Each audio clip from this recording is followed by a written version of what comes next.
Hey guys, tonight we transport you not to a battlefield or a royal court, but to a much quieter, yet profoundly important place from the medieval past. Imagine, if you will, you're huddled in a small, stone-walled room. The year is, let's say, 1132.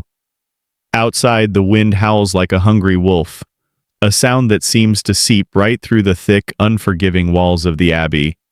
This isn't some grand hall. This is your workspace, your domain, the scriptorium. It's damp, drafty with a capital D, and the only heating comes from the faint warmth of your own breath, and perhaps a distant, rather selfish brazier in the corner that seems to hoard all its heat.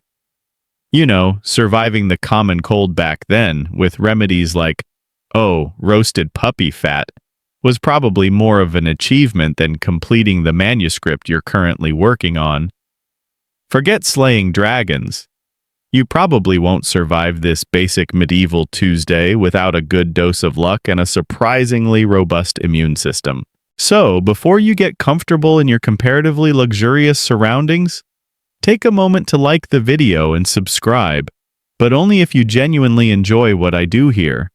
It really helps the channel find other history-curious night owls. Go ahead and post your location and what time it is where you are. It's always fascinating to see where everyone is tuning in from.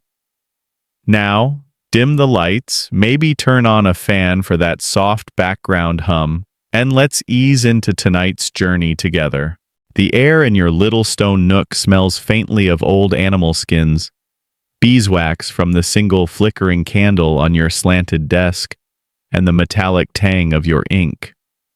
Your fingers are stiff with cold, and you pause your work for a moment, tucking them into your armpits, trying to coax some life back into them.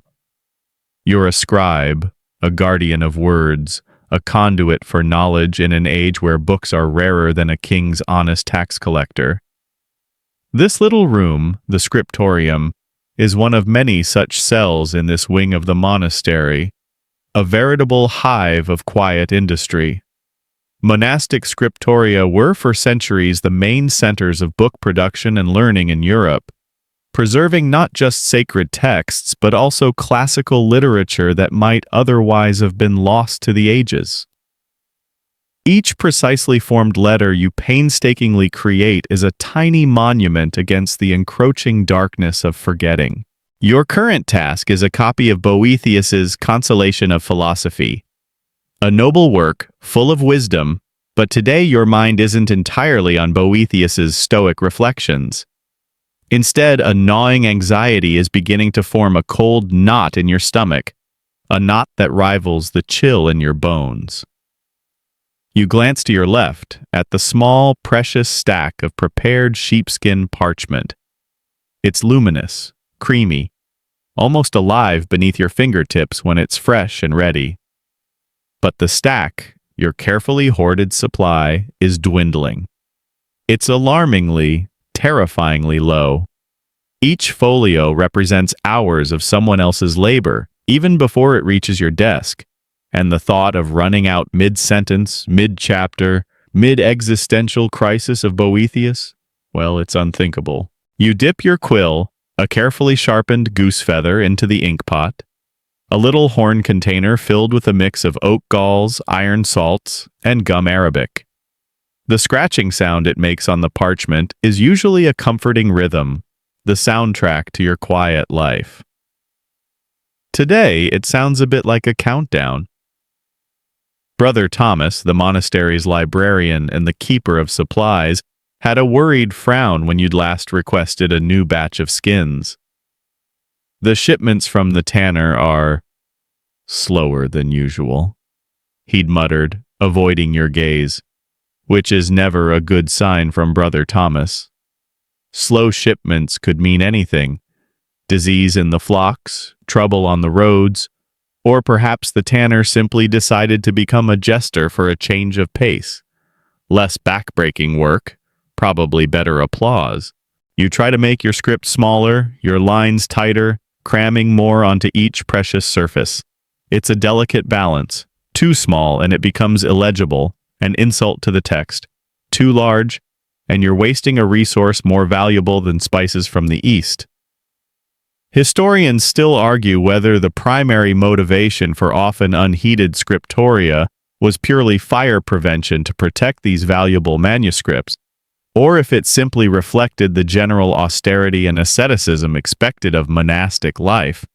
Either way, your numb fingers aren't exactly conducive to the tiny, perfect Carolingian minuscule script your abbot so admires. You sometimes dream of a scriptorium with a roaring fireplace, but then you remember the priceless, irreplaceable books surrounding you and think, perhaps the chilblains are a worthy sacrifice. That and the abbot would probably assign extra prayers for such decadent thoughts. A shiver runs down your spine that has nothing to do with the draft from the ill-fitting window shutter. What if slower than usual means not coming at all for a very long time? The thought makes your hand pause, a blot of ink forming where your quill rests too long. You quickly scrape it away with your lunellum, the little crescent-shaped knife every scribe keeps handy for corrections and holding down the page. A tiny imperfection, almost invisible, but it feels like a symbol of your growing unease. Running out of parchment isn't just an inconvenience, it's a crisis. It means the monastery's sacred duty to copy and preserve texts could grind to a halt. It means your very purpose, your meticulous craft, becomes still.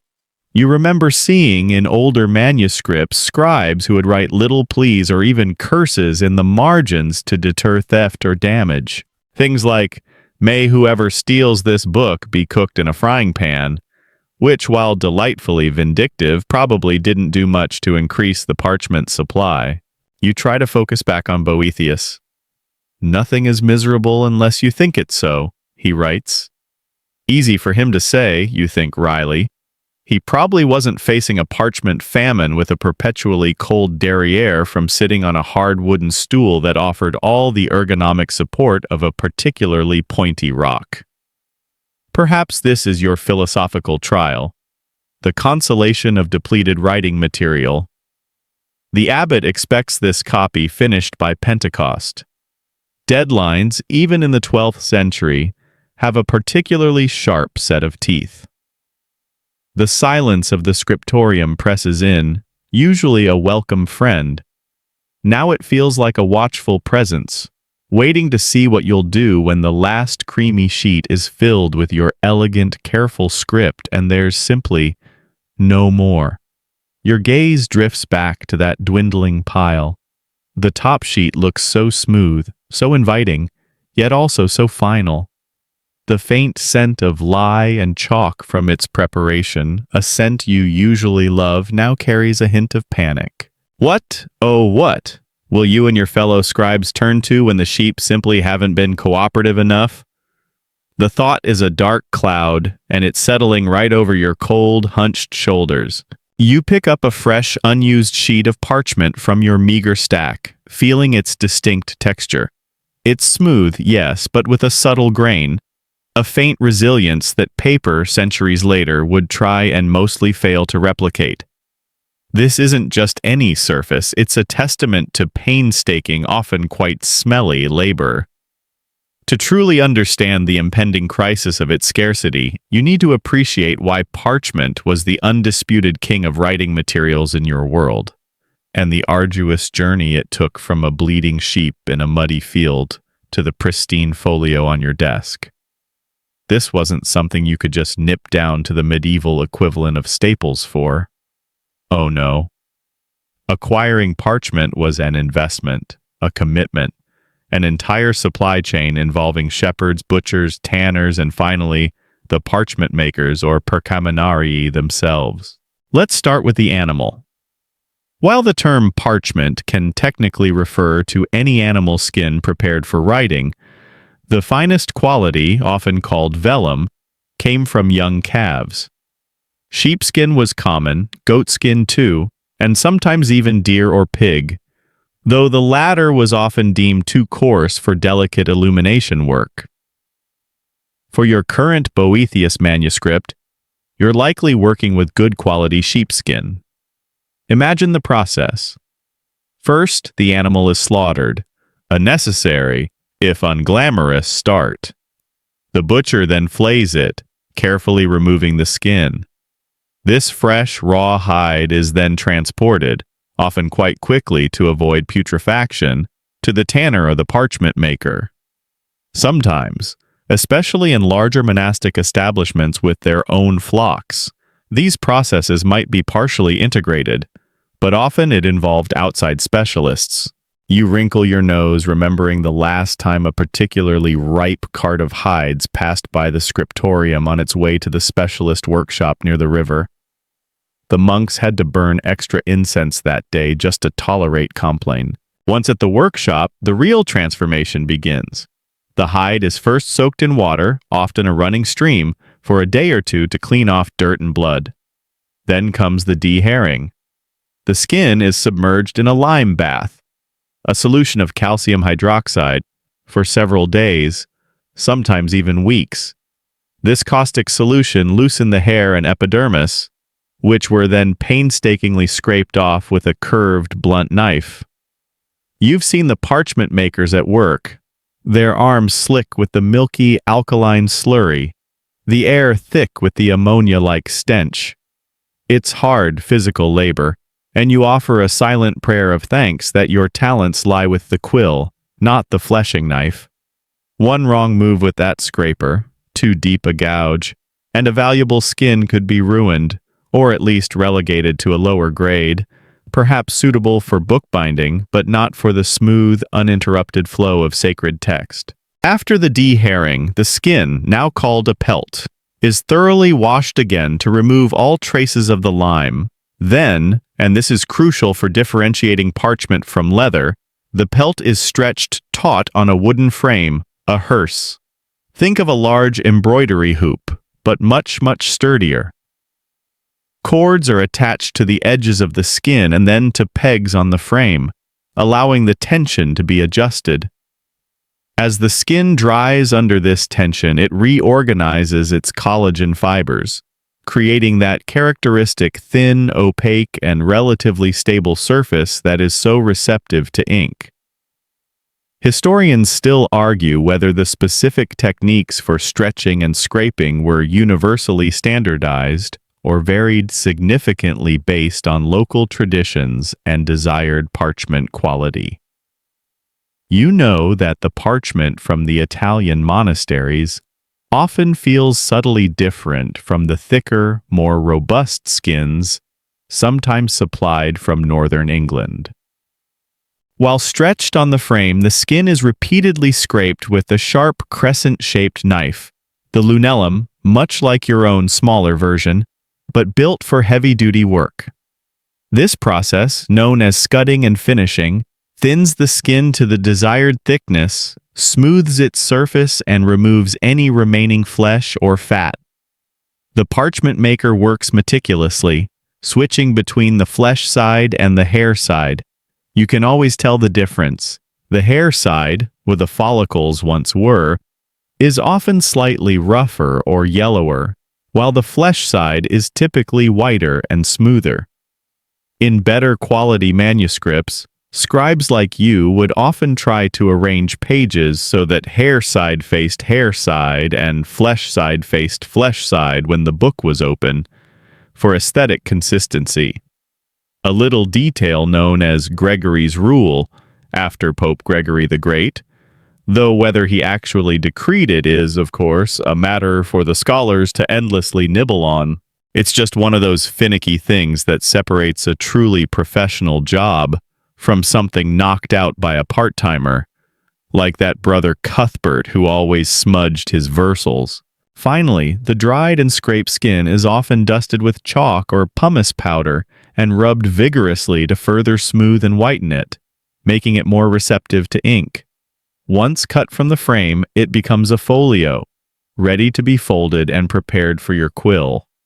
The whole process, from bleeding sheep to finished sheet, could take weeks, even months, depending on the weather. Drying took longer in damp conditions naturally, and the desired quality. You've heard tell of truly exquisite uterine vellum, made from the skin of stillborn or newborn calves, so fine and translucent it was almost like silk. Such material was reserved for the most luxurious manuscripts, destined for kings or emperors, not your everyday monastery copy of Boethius. A quirky tidbit you once heard from a traveling Lombard merchant was that some unscrupulous parchment makers might try to pass off slightly defective skins by filling small holes with a paste of parchment dust and glue, a trick that only became apparent when the ink bled or the filler eventually fell out. Buyer beware.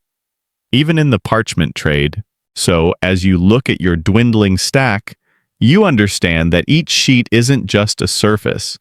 It's a product of intense labor, specialized skill, and precious animal resources. A single large Bible could require the skins of hundreds of animals. Multiply that by all the books being copied across Christendom, and you start to see why parchment was a valuable commodity, often representing the single greatest expense in book production. It's not like you could just plant more parchment seeds and expect a fresh crop next autumn, unlike, say, turnips, which Brother Anselm in the kitchen seemed to produce with terrifying abundance. The supply was inherently limited by the livestock population and by the number of skilled artisans who could transform a raw, hairy hide into the delicate canvas for God's word or philosophical musings. The idea of this incredible chain of production faltering is what fuels your current, very personal, parchment-related anxiety. You almost feel a kinship with the sheep whose skin you're writing on. Both of you are, in your own ways, contributing to the grand tapestry of knowledge, though the sheep's contribution was, admittedly, a bit more terminal. The rhythmic scratching of your quill on the sheepskin suddenly feels louder in the oppressive quiet of the scriptorium. It's been 3 days since your last quiet word with Brother Thomas, the librarian and keeper of supplies, and the news, or rather lack thereof, is not good. The slower-than-usual shipment of parchment has now officially graduated to alarmingly absent. Your personal stack, which you'd been nursing like a sick sparrow, is down to perhaps a dozen folios.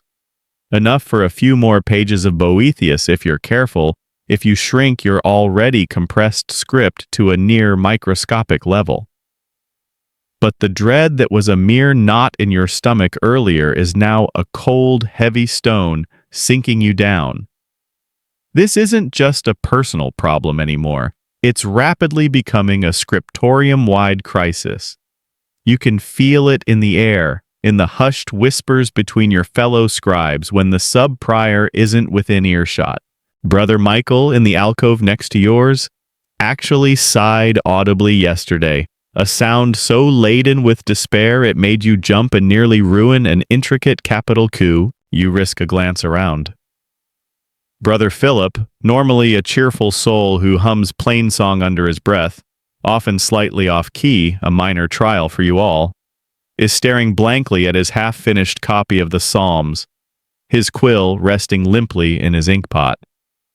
Even old Brother William, who's been copying texts since before you were born and usually possesses the stoic calm of a cathedral gargoyle, has a distinct furrow in his brow that wasn't there last week. The atmosphere is thick with unspoken anxiety, a full-blown parchment famine. It's the stuff of nightmares for a community built around the creation and preservation of books.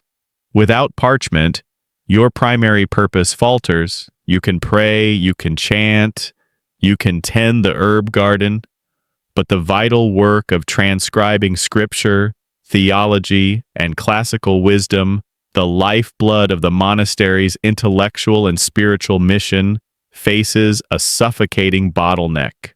The production of manuscripts was a core function of many Benedictine monasteries, fulfilling Saint Benedict's own injunctions regarding reading and manual labor.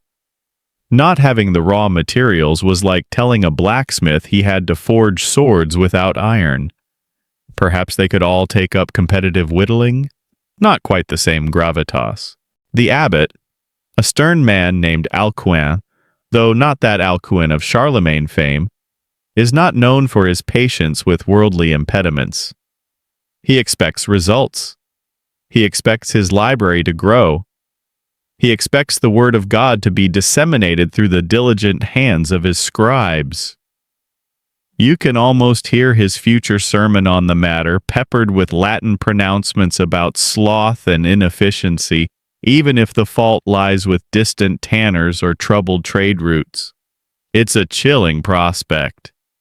He once made the entire community fast on bread and water for 3 days because the cantor flubbed a note during high mass.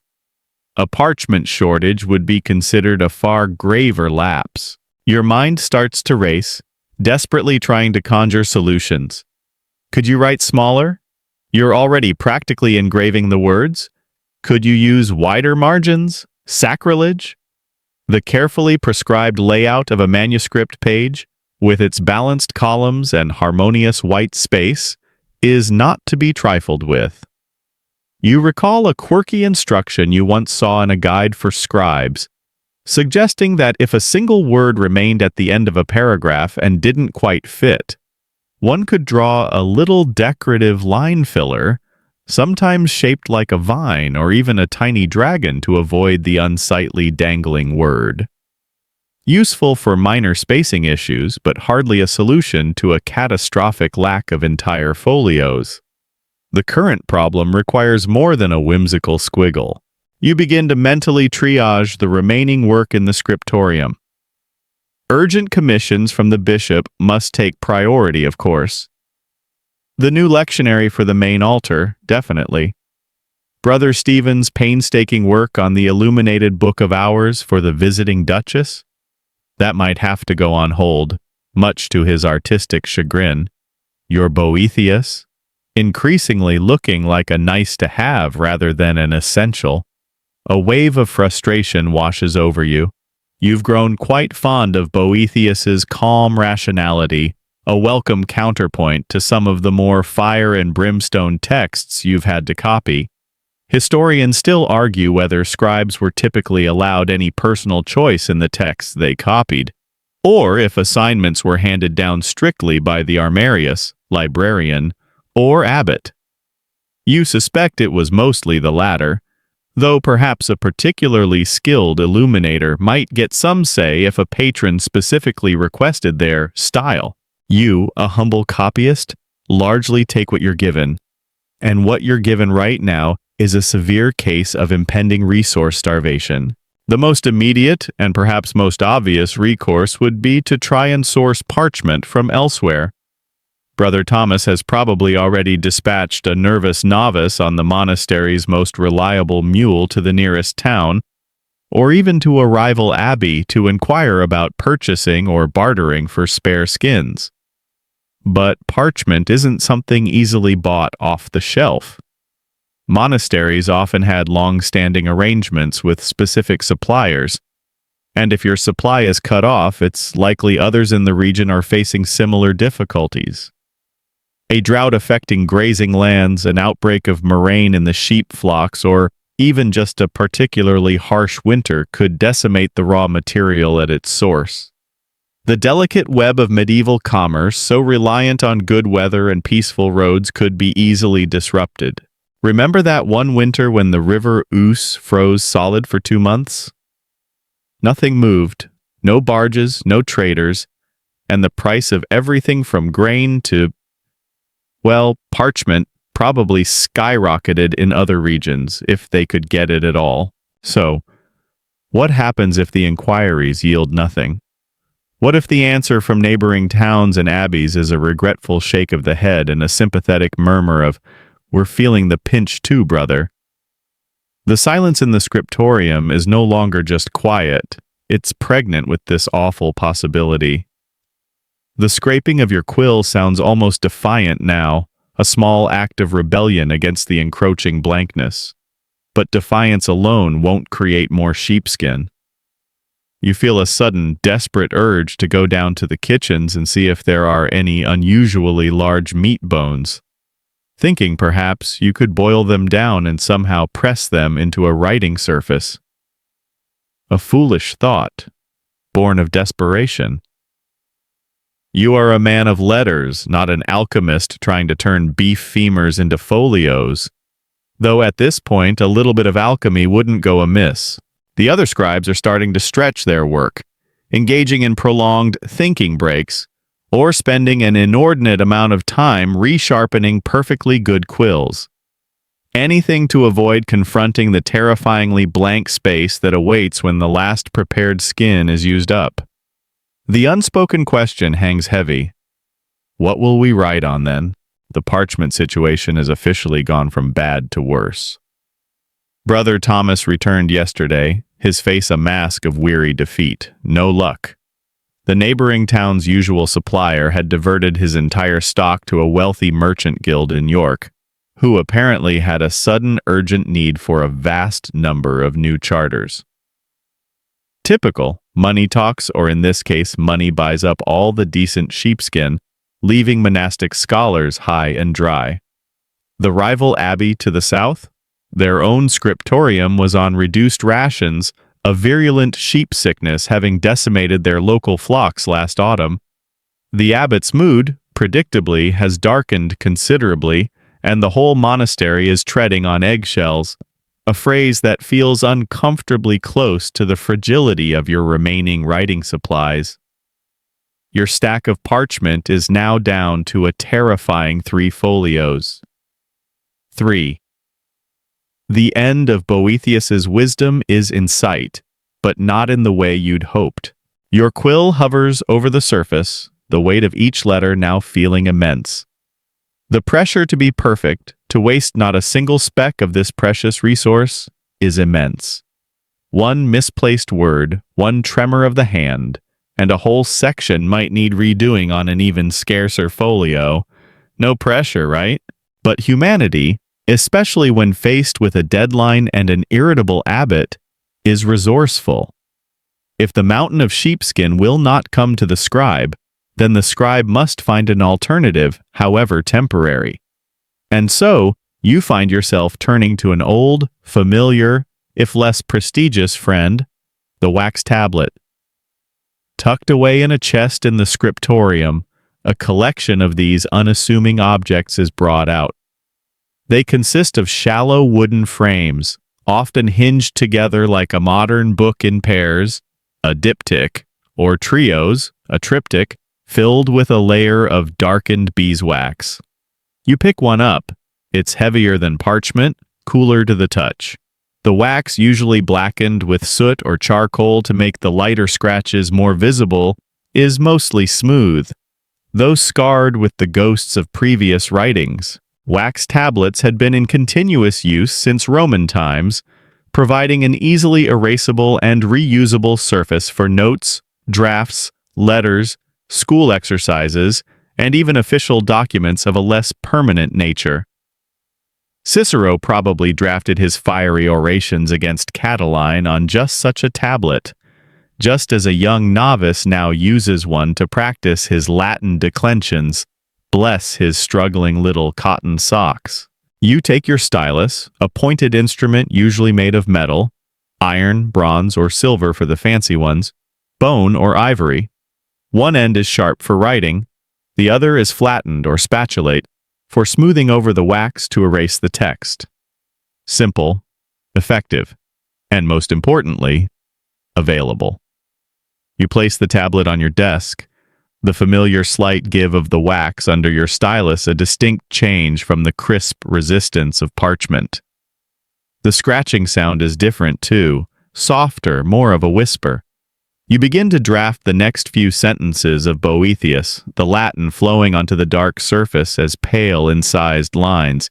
It feels ephemeral. This isn't for posterity. This is a holding pattern, a way to keep the intellectual fires burning while the parchment fuel is absent. Historians still argue about the exact composition of the beeswax used in tablets. Some recipes likely included other ingredients like resin or tallow to alter the consistency, making it harder or softer, or preventing it from cracking in cold weather. You suspect Brother Thomas's wax tablets are pretty basic, probably just beeswax and a bit of soot from the kitchen chimney. Knowing him, he probably rendered it down himself, muttering about the profligacy of youth and the good old days when scribes respected their wax. The great advantage of the wax tablet is, of course, its erasability. A quick rub with the flat end of the stylus and your words vanish, smoothed back into the dark, receptive surface, ready for new thoughts. This makes it perfect for drafting, for composing, for figuring out tricky sentence structures before committing them to the precious, unforgiving parchment. You can experiment, make mistakes, change your mind a dozen times, and all it costs is a little elbow grease. In fact, many complex texts would have been entirely composed on wax tablets first, then fair copied onto parchment.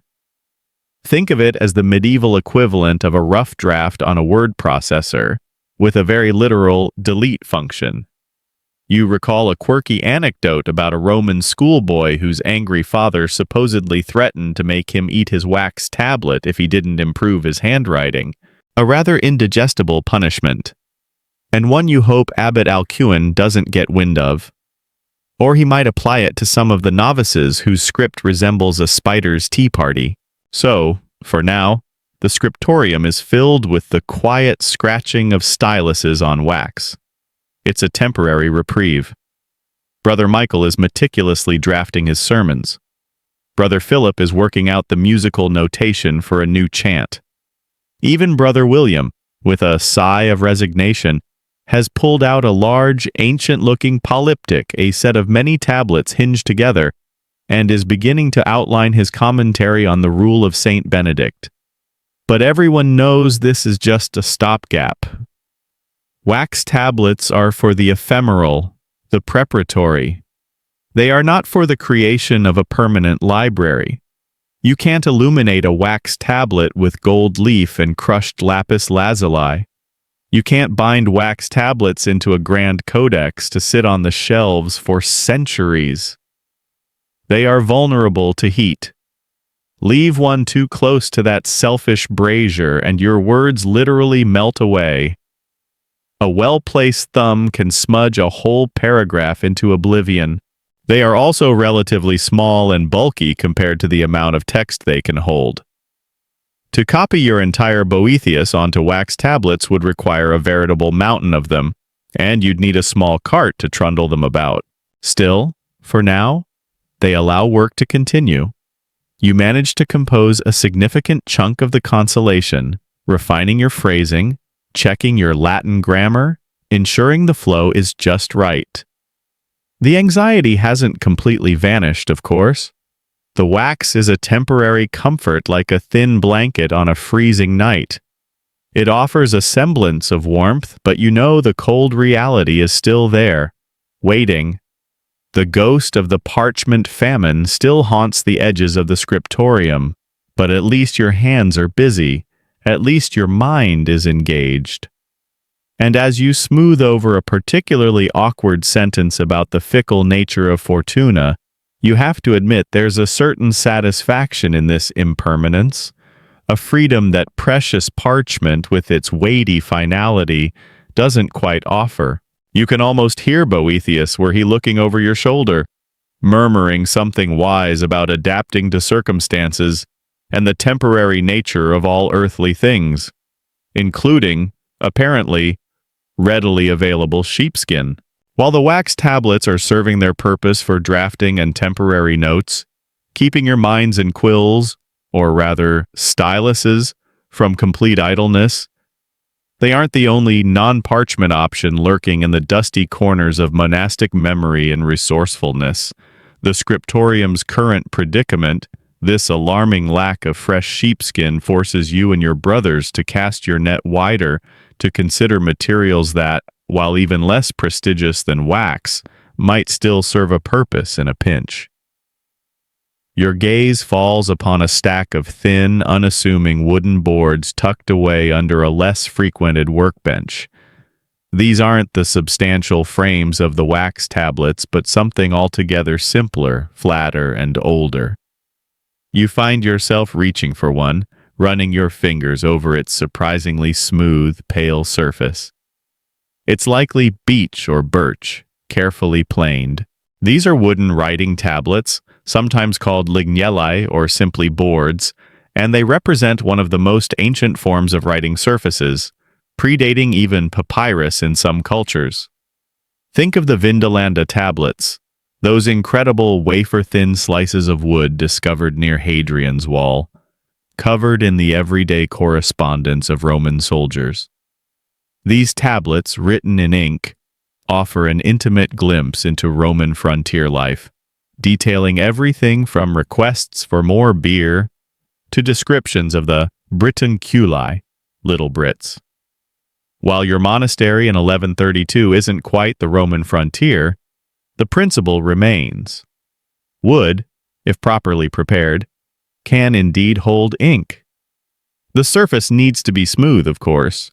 Rough, splintery wood would make your quill snag and blot, and the ink would feather and bleed uncontrollably.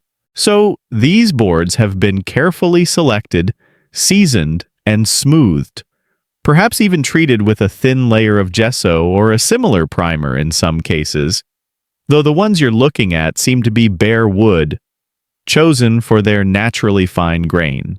Brother Michael, ever the pragmatist, has already procured a few of these boards and is attempting to jot down some laundry lists and kitchen inventories. This is where such a medium might excel. For ephemeral records, internal administrative notes, quick calculations, or perhaps even rough sketches for architectural plans or new arrangements in the herb garden. Things that don't need to last for centuries, don't require illumination, and don't warrant the expense of even a wax tablet, if a simple piece of wood will suffice. You recall seeing the monastery's bailiff using a similar, albeit cruder, wooden tally stick to keep track of grain deliveries from the abbey's farms, cutting notches to represent measures. This is a step up from that, allowing for actual script. You decide to experiment. You dip your quill into your ink pot, the same iron gall ink you use for parchment, and carefully try to write a line from Boethius. Omnia mutantur, nihil interit. All things change, nothing perishes. Ovid actually, but it feels appropriate to the situation. The ink behaves differently on the wood than it does on parchment or wax. It tends to sink in a little, and depending on the wood's absorbency, it might spread slightly. You have to use a lighter touch, a quicker stroke. It's certainly not as luxurious an experience as writing on vellum. The pen nib doesn't glide. It sort of scratches along, more like drawing than writing. And unlike wax, there's no easy erasing. A mistake made in ink on wood is pretty much there to stay, unless you're prepared to scrape away a layer of the wood itself, which is hardly practical for extensive texts. So, while wax encourages drafting and redrafting, wood demands a certain finality, albeit for less important documents. It's a bit like the difference between a whiteboard and a permanent marker. Choose your words carefully. One of your brothers, young brother Timothy, who is notoriously clumsy, he once tripped and sent an entire tray of freshly baked communion wafers flying like holy frisbees, is wisely being kept far away from the ink and the wooden boards. He's been relegated to reorganizing the kindling shed, safer for everyone. Historians still argue about how widespread the use of wooden tablets for more substantial texts might have been in the medieval period, especially in areas where parchment was exceptionally scarce or expensive. While surviving examples are rarer than parchment codices, wood being more susceptible to rot and fire, there's evidence to suggest they were used, perhaps even for longer, less critical works or personal copies. You've heard tell of schoolmasters in poorer regions using wooden boards to teach children their letters, the letters sometimes being carved into the wood for them to trace. A quirky survival you once read about was a set of wooden boards from early medieval Ireland that contained parts of the Psalms, with the text incised rather than inked, likely for durability or perhaps for a blind scholar to read by touch. That's resourcefulness bordering on genius. It makes your own little ink experiment on a plank feel rather mundane. These wooden surfaces also raise the question of longevity. Untreated wood is vulnerable to moisture, insects, and fire. A manuscript on parchment, if kept in reasonable conditions, can last for over 1,000 years, as evidenced by the treasures already residing in your monastery's library. A text written on a simple wooden board? Its lifespan is considerably more precarious.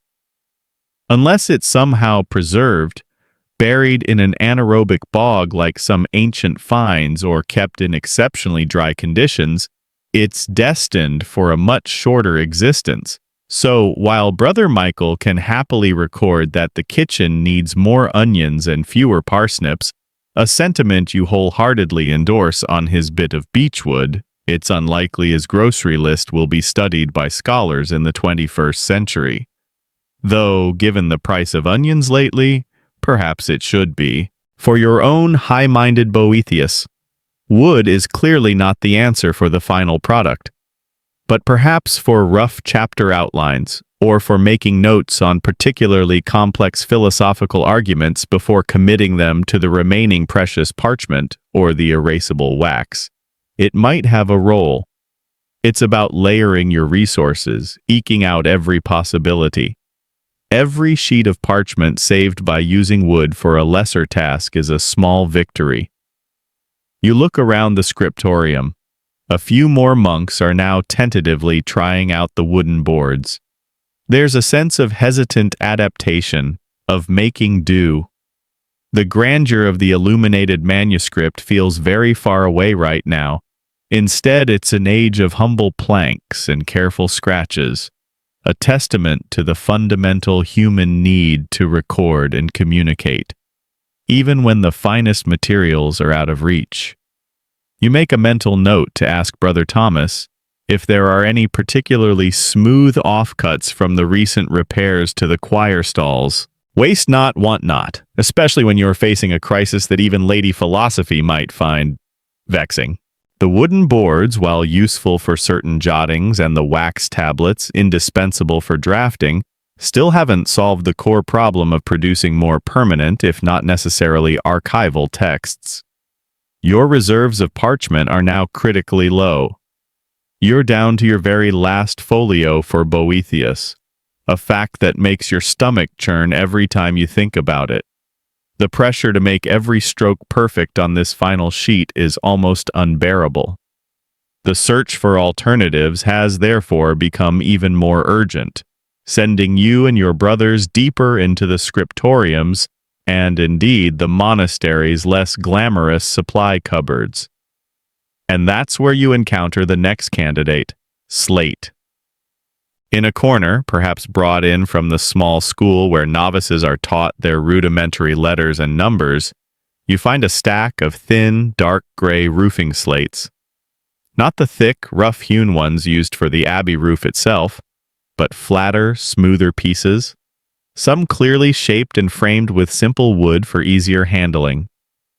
You pick one up. It's cool, heavy, and undeniably stony. Writing on this will be a very different experience again.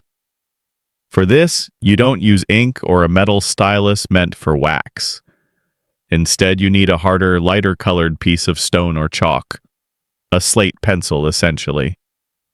Brother Thomas, who seems to have anticipated this next stage of desperation, produces a small pouch of such pencils, varying from soft, chalky material to harder, more resilient soapstone. Slate, as a writing material, had the distinct advantage of being incredibly durable and, like wax tablets, completely reusable. A wipe with a damp cloth, and your message was gone, leaving a fresh, clean surface. You take a piece of softer chalk and try writing on one of the larger slates. The contrast is excellent, white marks on the dark gray. The feeling is gritty. The sound is a distinct, slightly unpleasant scraping, like nails on, well, not a chalkboard because those aren't quite a thing yet in the same way, but certainly nails on stone. It's not a flowing, lyrical experience. Your letters are necessarily broader, less elegant. The fine hair-like strokes of your Carolingian minuscule are impossible here. Think more along the lines of robust, chunky capitals, or a very simplified cursive if you're feeling ambitious. This is not a medium for producing a beautiful copy of the Consolation of Philosophy. This is for things even more ephemeral than what you'd put on a wooden board. Think quick calculations, adding up the week's tally of donated eggs, for example, or for practicing letter forms for the younger novices before they're allowed anywhere near precious ink and parchment. Historians still argue about the precise extent to which slate was used for more formal record-keeping in medieval Europe, though its prevalence in monastic schools and for everyday calculations is well attested. You imagine the abbey's cellarer using a slate to keep track of wine barrels? Or the master builder sketching out a quick plan for a new buttress for the church wall, easily amending it with a swift wipe of his sleeve. It's the medieval equivalent of a pocket notebook or a digital notepad, perfect for on-the-fly jottings, messages that need to be conveyed quickly and then discarded, or sums that need to be worked out without wasting more permanent resources. You remember seeing children in the village using bits of broken slate and sharp stones to draw pictures or practice their letters in the dirt. A testament to the material's accessibility and ease of use, even for the poorest. It's a truly democratic writing surface if such a concept could exist in your hierarchical world. More democratic than sheepskin anyway, which always had a faint air of ovine aristocracy about it. One of the brothers, Brother Benedict, a fitting name for a monk, though his organizational skills sometimes suggested he'd have been better named Brother Chaos, is enthusiastically trying to write a shopping list for the next market day on a slate. 2 sacks of oats, he scratches, a new whetstone for the scythes, and perhaps some of those candied plums if the merchant has them. The plums get a slightly more elaborate flourish, even on the unyielding stone. The practical, everyday nature of it is a stark contrast to the lofty theological debates you usually transcribe. A quirky detail sometimes found on archaeological sites is the discovery of small, incised gaming boards on pieces of slate or stone, evidence that these materials weren't just for work, but also for a bit of medieval downtime. Perhaps a quick game of Ninemen's Morris scratched onto a spare roofing tile during a tedious guard duty. It makes you wonder what secret doodles your own brothers might be tempted to make when the abbot's back is turned. A caricature of the notoriously flatulent Brother Gilbert, perhaps? Perish the thought. Or at least erase it quickly. The limitations of slate are obvious. It's heavy. A book made of slate pages would require a porter, not a librarian. It's also fragile in a different way than parchment. Drop a slate and it shatters. Parchment might tear or get dirty, but it rarely breaks into 100 pieces, and while you can wash it clean, the surface, over time, can become scratched and less smooth, making writing progressively more difficult. Furthermore, creating a permanent record on slate isn't really the point. While incised stone inscriptions last for millennia, think Roman monuments, the chalk or soft stone used on writing slates is designed to be temporary. This is for the here and now, the quickly forgotten. It is the antithesis of the scriptorium's main purpose, to preserve knowledge for the ages. So while the younger novices might now be diligently practicing their alphabets on these gray slabs, and Brother Benedict perfects his plum procurement plea, slate offers no real solace for your Boethius manuscript or for the scriptorium's more scholarly ambitions. It's another tool in the arsenal of desperation, another way to keep minds active and some semblance of textual work ongoing. It solves the problem of immediate erasable notes, But the gnawing anxiety about the long term, about the creation of lasting books, remains. You find yourself looking at your single remaining sheet of perfect creamy parchment, and then at the rough, unyielding slate. The contrast speaks volumes. One whispers of eternity, of beautiful, painstaking artistry. The other shouts of fleeting necessity, of rough and ready practicality. You need both in their own ways to navigate the complexities of life and learning in your world. But right now, you'd trade a mountain of slates for just a handful more well-prepared sheepskins. The gentle whisper of legacy is, after all, what your scribe's heart truly yearns for, not the temporary scratch of stone on stone. The last folio of pristine parchment for your Boethius manuscript lies before you, stark and intimidating. You've used the wax tablets for extensive drafting, the wooden boards for jotting down marginalia ideas and cross-references, and even a slate for some quick Latin to vernacular trial translations of particularly tricky phrases. But now, the moment of truth is here for this particular project. The actual act of committing the final words of the consolation of philosophy to this final, perfect surface. Yet, the wider crisis in the scriptorium continues unabated. No new parchment has arrived, and the abbot is radiating an aura of contained impatience that could curdle milk at 50 paces. The pressure mounts, not just to finish your own work, but to contribute to a solution for the works yet to come, the vital texts that still need copying. This is where the most desperate and perhaps most iconic of parchment-saving measures comes into play, the palimpsest. You look towards a dusty, locked cupboard in the corner of the scriptorium. Brother Thomas, with a heavy sigh and the jingle of ancient keys, is about to open it. This cupboard doesn't contain fresh supplies. It contains the old, the damaged, the outdated, and the superseded, discarded books, incomplete manuscripts, liturgical texts that have been replaced by newer versions, or even heretical tracts that were confiscated and ordered to be dealt with. These are codices that have, for one reason or another, been deemed no longer fit for their original purpose.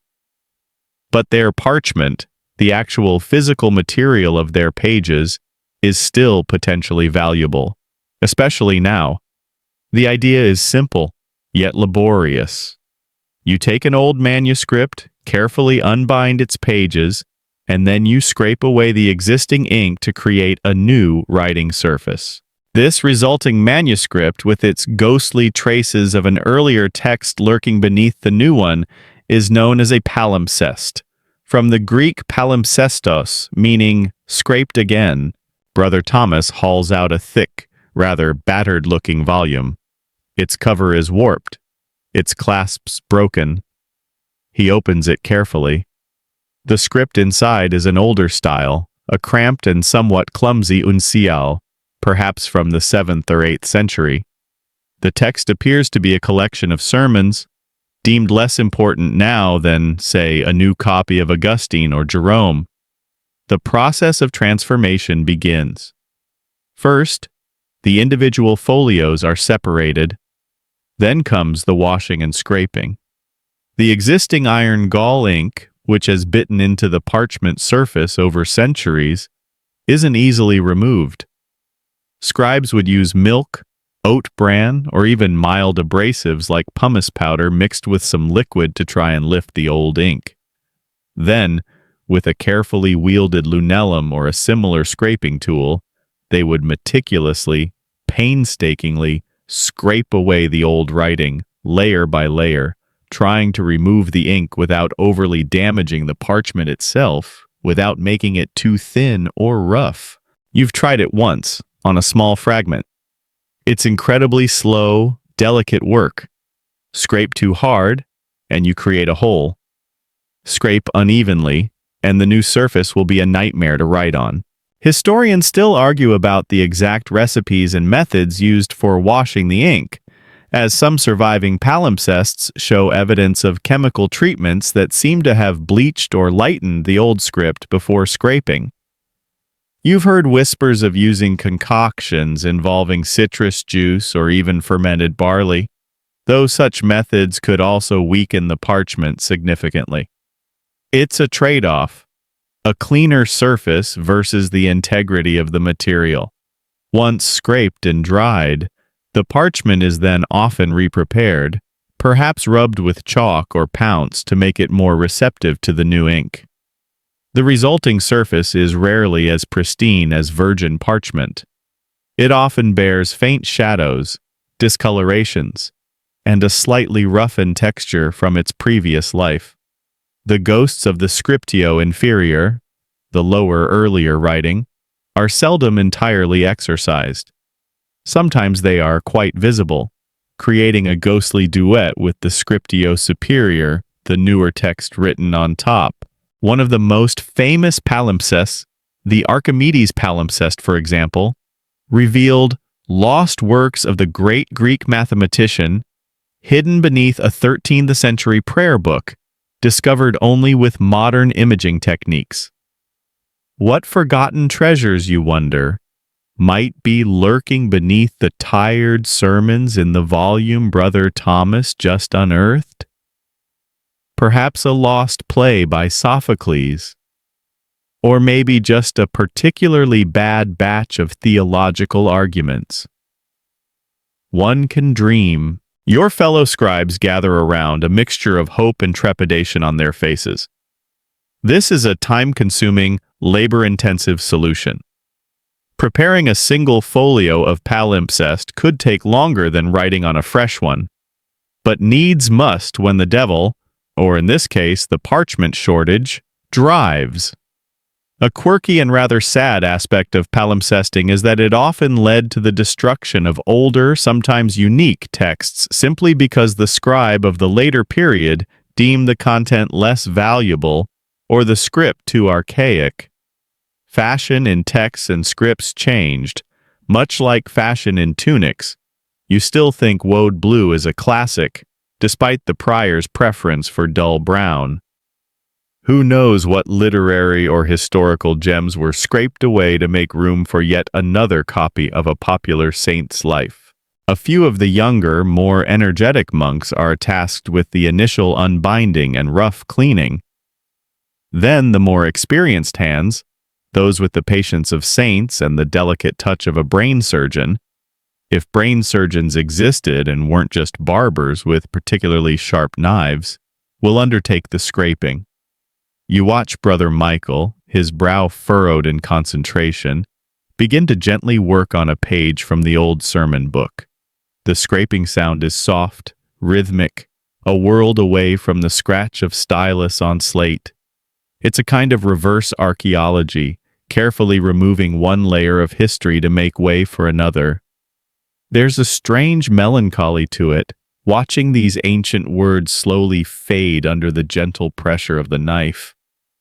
You can't help but feel a pang of sympathy for the long-dead scribe whose careful work is now being systematically erased. You hope that centuries hence, some future scholar won't be scraping away your Boethius to make room for, say, a treatise on advanced turnip cultivation. The creation of palimpsests is a clear indicator of how incredibly precious parchment was.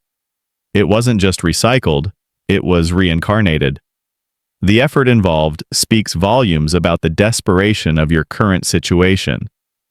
It means you can, theoretically, continue to produce new manuscripts, but the process will be slower, the materials less perfect, and there's always that nagging sense that you might be destroying something irreplaceable in the process. But for now, it's a lifeline. It's a way to keep the scriptorium functioning, albeit in a reduced and more laborious capacity. As you finally dip your quill into the ink for those last few lines of Boethius on your pristine final sheet, you look over at the slow, careful work of palimpsest preparation beginning on the other side of the room. It's a sober reminder of the fragility of knowledge and the lengths to which people will go to preserve and transmit it. even if it means writing over the whispers of the past. While the scriptorium is now abuzz with the somewhat grim industry of scraping old parchments into new, creating those ghostly palimpsests, your mind, ever curious, drifts to other possibilities, other echoes from the history of writing materials. The current famine has made everyone acutely aware of how dependent you've become on animal skins, and it's natural to wonder about alternatives that might have been more common in other times, or perhaps still linger in forgotten corners of your known world. And so, inevitably, your thoughts turn south, towards the sun-drenched lands of the Mediterranean, and to the once mighty reign of papyrus. Papyrus. The very word conjures images of ancient Egypt, of pharaohs and pyramids, of bustling libraries like Alexandria. For thousands of years this reed, Cyperus papyrus, which grew abundantly in the Nile Delta, was the dominant writing material of the ancient world. You've seen fragments of it, of course.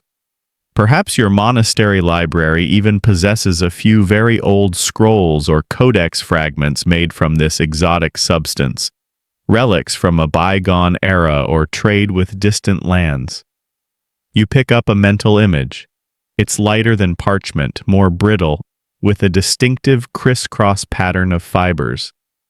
Its color is a pale yellowish brown, and it feels dry, almost fragile to the imaginary touch.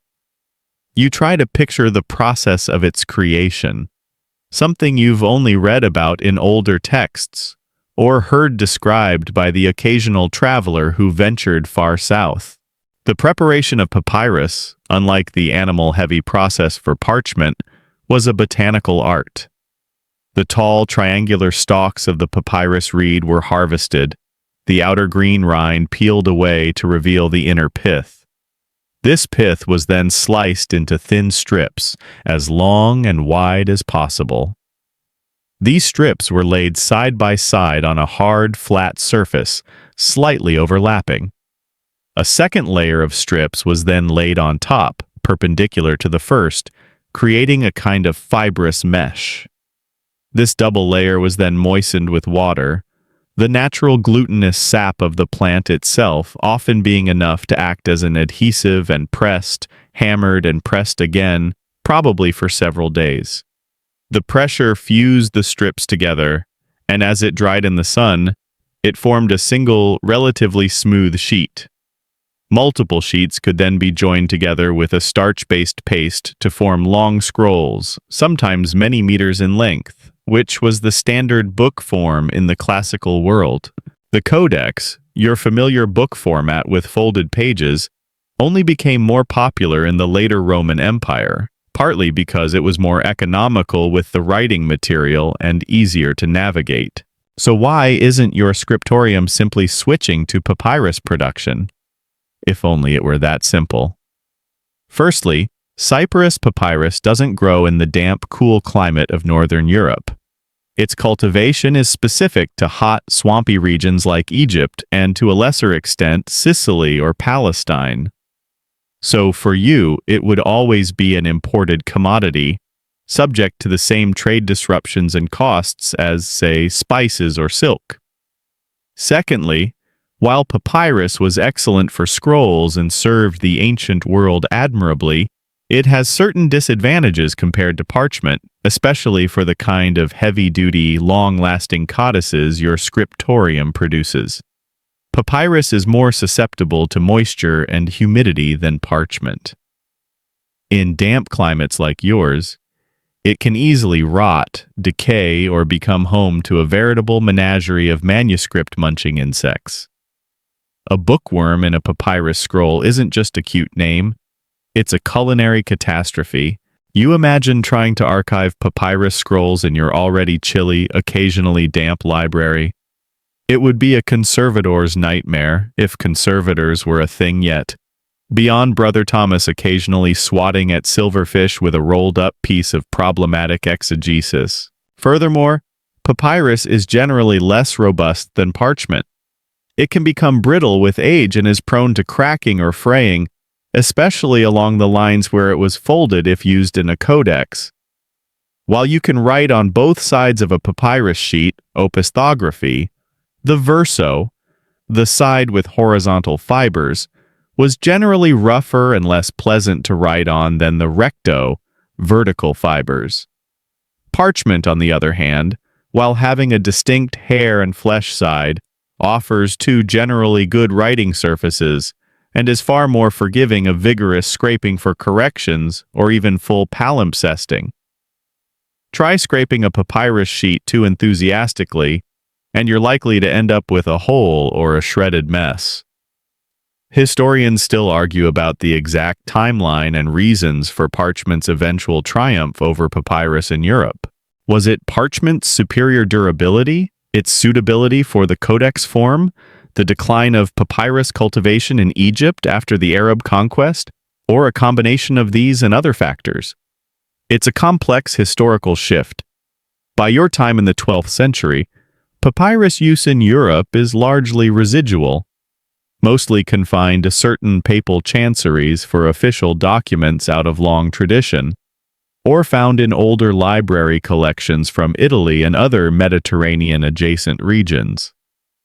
For mainstream book production north of the Alps, parchment has been the undisputed champion for centuries.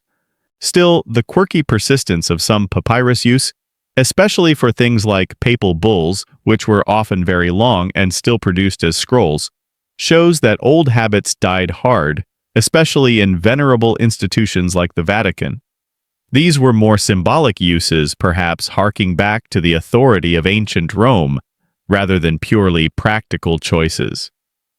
You picture a papal decree arriving at your abbey, a grand, imposing scroll of Egyptian reed, a messenger from a different world and a different textual tradition. It would feel ancient, exotic, perhaps a little anachronistic compared to your sturdy sheepskin charters. So, while the thought of vast fields of renewable reeds, easily transformed into writing surfaces, is a tantalizing one, it's not a practical solution to your current parchment famine.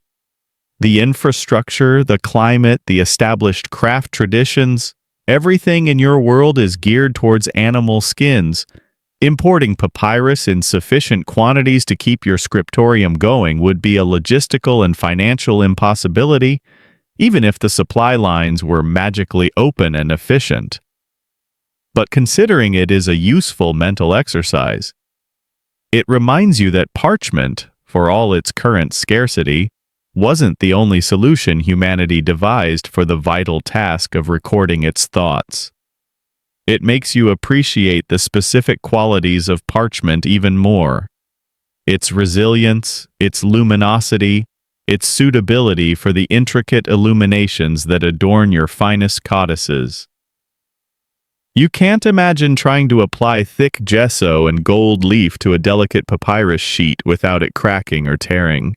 Papyrus has an elegant, almost ethereal quality, but for the robust, long-haul work of a medieval scriptorium in chilly northern Europe, you need something with a bit more, well, animalistic fortitude.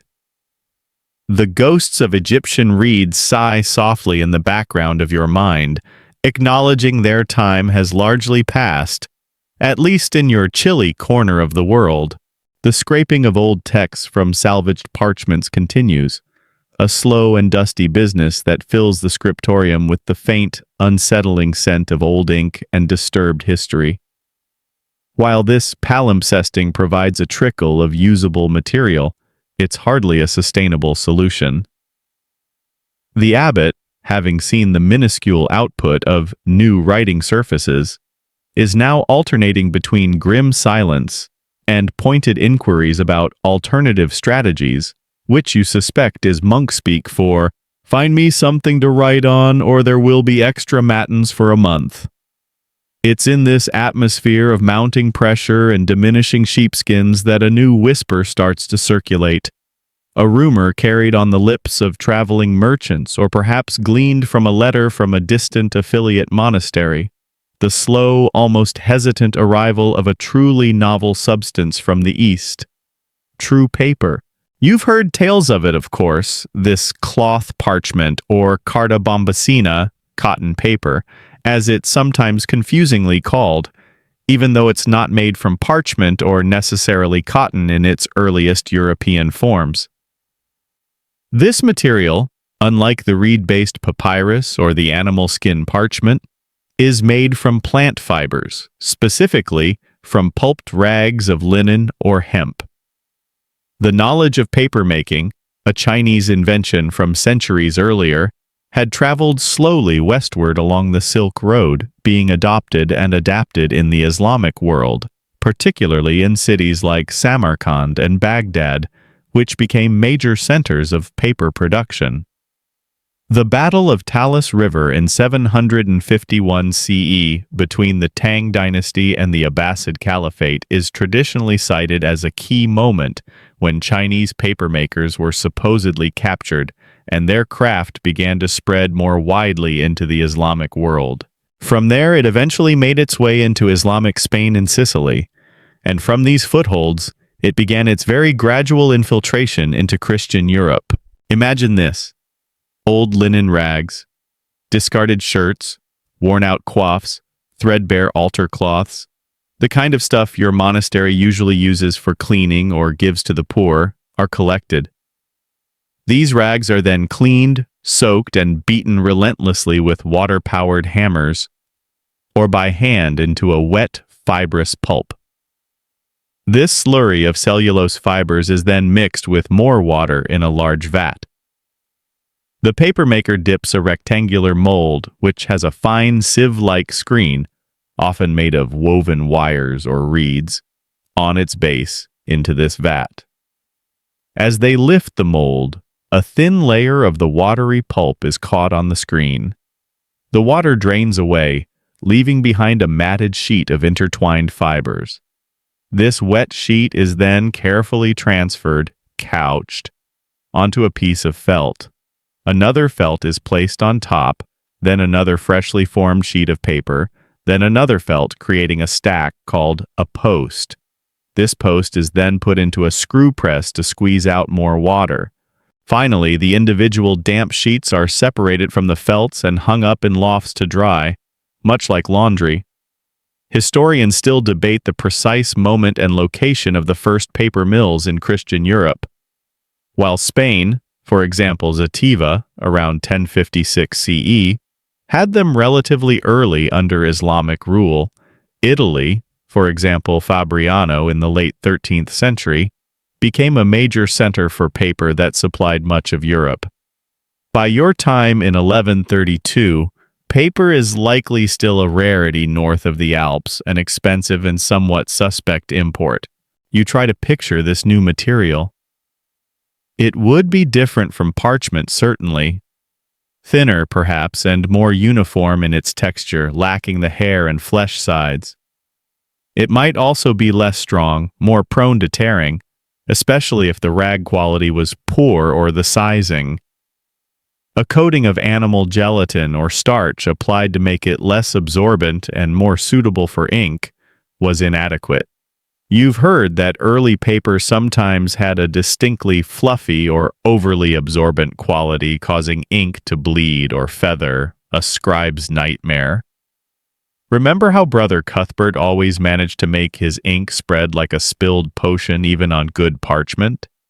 Paper would be his undoing. The scribes of your generation, accustomed to the robust, forgiving nature of parchment, would need to adapt their techniques. The way the quill moved, the pressure applied, the very composition of the ink might need adjustment. The initial reception of paper in Europe was often mixed, tinged with suspicion. For one thing, it came from the infidel lands, which automatically made some conservative churchmen wary. It also lacked the inherent prestige of parchment, which had a long and venerable association with sacred texts and important documents. Parchment was quite literally made from the sacrifice of an animal, imbued with a certain gravitas. Paper made from old rags? It felt common, flimsy, not quite serious enough for the word of God or a royal charter. You can almost hear a skeptical prior sniffing disdainfully. Write the holy gospels on old undergarments? Preposterous. There were even for a time some ecclesiastical prohibitions against using paper for certain liturgical documents, though these were often driven as much by a desire to protect the established parchment trade as by theological concerns. A quirky example of this resistance is Frederick II, Holy Roman Emperor, who in 1231 decreed that official documents should be written on parchment, not paper, due to paper's perceived lack of durability. Old habits and old supply chains die hard, especially when there's money and tradition involved. Yet, despite the initial skepticism, paper had one overwhelming advantage that would eventually ensure its triumph. It was potentially much, much cheaper to produce than parchment once the technology was established. The raw materials rags were abundant, at least in urban areas. While the initial setup of a paper mill with its stamping machines and vats was a significant investment, the unit cost per sheet could be considerably lower than that of laboriously prepared animal skin. This economic factor over centuries would be a powerful engine for the spread of literacy and learning. Books could become more affordable, more accessible to a wider range of people. But in 1132, you were at the very beginning of this slow revolution. Paper is more of a curiosity, an exotic import perhaps seen in the account books of Italian merchants, or as a wrapper for precious goods, rather than a mainstream writing material in your scriptorium. You wonder if Brother Thomas, in his desperate search for supplies, has even considered trying to source this Saracen material. It would be a long shot. Finding a reliable supplier, ensuring the quality was acceptable, and then persuading the abbot to sanction its use for anything other than, say, preliminary drafts. It would be an uphill battle. But the seed of an idea is there. If the sheep continue to be uncooperative and the old books run out of pages to scrape, perhaps this cloth parchment from afar might one day offer a solution. For now, though, you focus on the laborious present, the careful scratching on reclaimed animal skin. The age of paper, with its promise of abundant, affordable text, is still a distant rustle on the horizon, a future your shivering, ink-stained fingers can only vaguely imagine. The faint hope that this newfangled paper from the East might one day alleviate your parchment woes is, for now, just that, a faint hope for a distant future. The immediate reality is still one of scraping, reusing, and anxiously eking out every last usable inch of animal skin. As the supply of old manuscripts suitable for palimpsesting begins to dwindle, there are only so many outdated sermon collections one can ethically erase, even in a crisis. Your desperate gaze, and that of your equally beleaguered brothers, starts to wander towards even more unconventional, perhaps geographically specific solutions. Your scriptorium is in Northern Europe, let's say somewhere in England or Northern France, lands of forests and long, cold winters. While you don't have papyrus reeds, you do have trees, lots of trees, and some trees have bark that, in a real pinch, might just be persuaded to accept a bit of ink. Your thoughts turn specifically to the birch tree, tall, slender, with its distinctive white, papery bark that peels away in thin layers. You've seen it used by woodsmen for kindling, or perhaps by children for rustic crafts. But could it actually serve as a writing surface? You recall vague stories, perhaps from a monk who had traveled to the far northern or eastern reaches of Europe, places like Novgorod or Scandinavia, where such practices were said to be more common. These were lands where parchment might have been even scarcer or more prohibitively expensive than in your relatively prosperous, at least pre-famine, region. In those colder, heavily forested climes, birch bark had apparently served as a surprisingly versatile substitute for centuries. Indeed, Hundreds of birch bark manuscripts dating from the 11th to the 15th centuries have been excavated in Novgorod, Russia, revealing an astonishing level of everyday literacy, with documents ranging from personal letters and school exercises to legal complaints and even shopping lists. These weren't grand theological treatises, but the stuff of daily life, preserved in the anoxic, waterlogged soil. Intrigued by this notion, you decide to investigate. Perhaps Brother Gilbert, when he's not otherwise occupied in the dormitory, and whose duties include overseeing the firewood collection, might be able to procure some suitable pieces. You envision the process, finding a birch tree with smooth, unblemished bark, carefully peeling off a large, thin sheet without it cracking too much. The outer, rougher layers would need to be removed, leaving the smoother, paler inner bark. This inner bark is surprisingly flexible and resilient, though also quite thin. It would then need to be flattened, perhaps pressed under weights, and maybe even lightly scraped or treated to make its surface more receptive to ink. It certainly wouldn't have the luxurious feel of vellum, nor the sturdiness of a good sheepskin folio. It would be rustic, very rustic. You can almost smell the damp, earthy scent of the forest clinging to it. You imagine trying to write on it? Your quill, accustomed to the yielding surface of parchment, might snag on the fibrous texture of the bark. Ink absorption could be an issue. It might bleed along the grain of the wood, making your neat Carolingian minuscule look like it had a few too many ales at the village fair. And how would you bind such pages? Sewing them together might cause them to tear. Perhaps they would be better used as individual sheets or simply rolled like miniature scrolls. It would be a far cry from the codices you're used to creating. A quirky fact about birch bark documents is that the writing was often done by incising the letters with the sharp stylus rather than using ink, much like with some wooden tablets, which would have made them more durable in damp conditions. This, however, would make them harder to read quickly and less suitable for longer texts. But for short notes, tallies, or even rough drafts, it's a plausible emergency measure. Brother Gilbert, surprisingly enthusiastic about a task that doesn't involve heavy lifting or liturgical precision, his plainsong was notoriously adventurous, returns from the woods with a few promising strips of birch bark. They are curled and a bit damp, but the inner surface, once unrolled, looks surprisingly pale and even.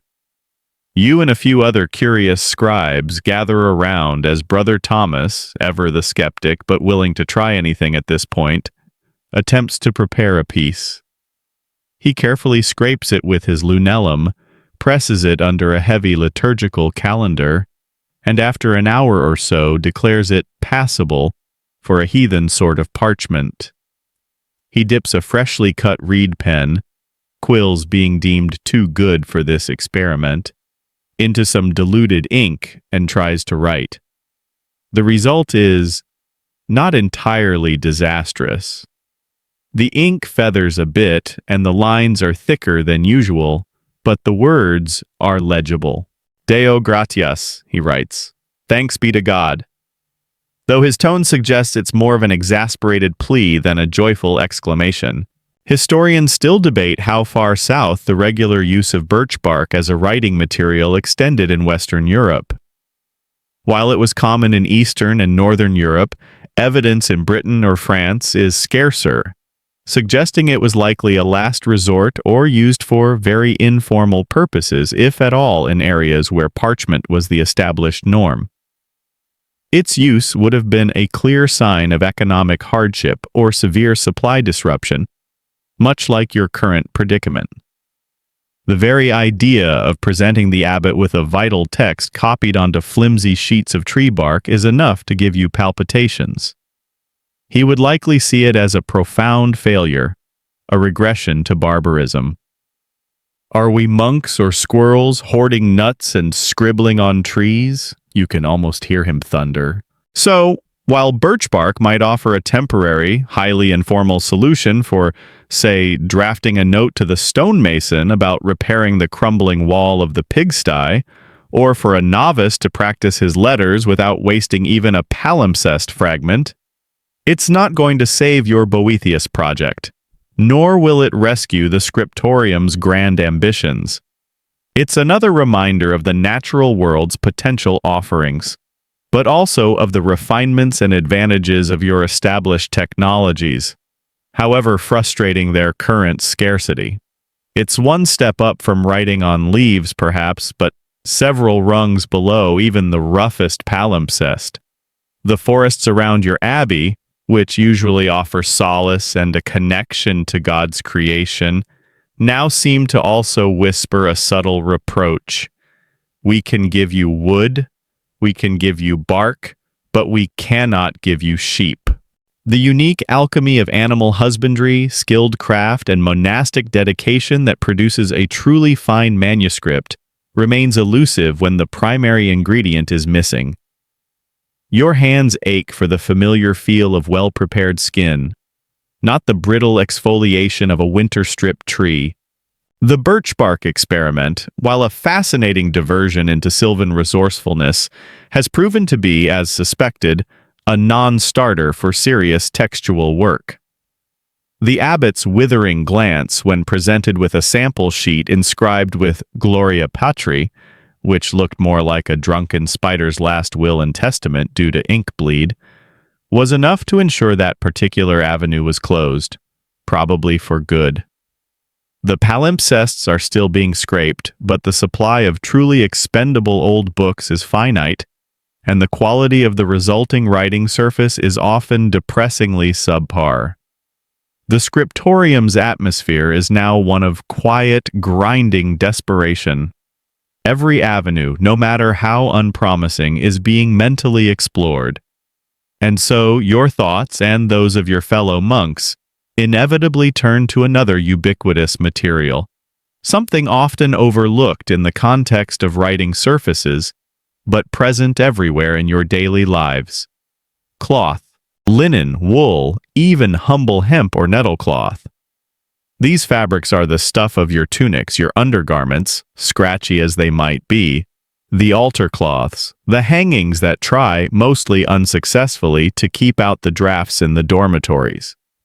Could these textiles, particularly scraps and remnants, serve any purpose in this parchment-starved environment? You're not thinking of weaving elaborate tapestries with words like the Bayeux tapestry, which is technically embroidery on linen, a monumental undertaking far beyond your current crisis.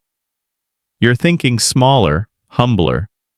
Could you write on a piece of tightly woven linen, perhaps stiffened with some kind of sizing? You recall seeing merchants sometimes use small scraps of cloth for labels on bales of wool or for very rough tallies. And bookbinders, of course, frequently used cloth, often linen for reinforcing spines, for creating hinges, or even as a primary covering material for less prestigious bindings over wooden boards. Textiles were integral to the structure and protection of medieval books, even if not usually the primary writing surface within. But for actually receiving ink from a quill? The challenges are immediately apparent. Most untreated cloth is far too absorbent. Ink would bleed uncontrollably, feathering out into an illegible blotch. Imagine trying to write a delicate minuscule on a piece of your coarse woolen habit. It would be an exercise in futility, producing something more akin to a modern art experiment than a readable text. Plus, it would probably itch like fury afterwards. However, if the cloth were very finely woven, perhaps something like a good quality linen canvas, and then treated or sized to make it less porous, it might just work for very rough applications. You've heard of artists occasionally using treated linen for painting, creating banners or altarpieces. If it can take paint, perhaps it can take ink, at least in a crude fashion. Brother Anselm, the sacristan, who is responsible for the care of the altar linens, might have some old, worn-out pieces that are beyond repair for sacred use.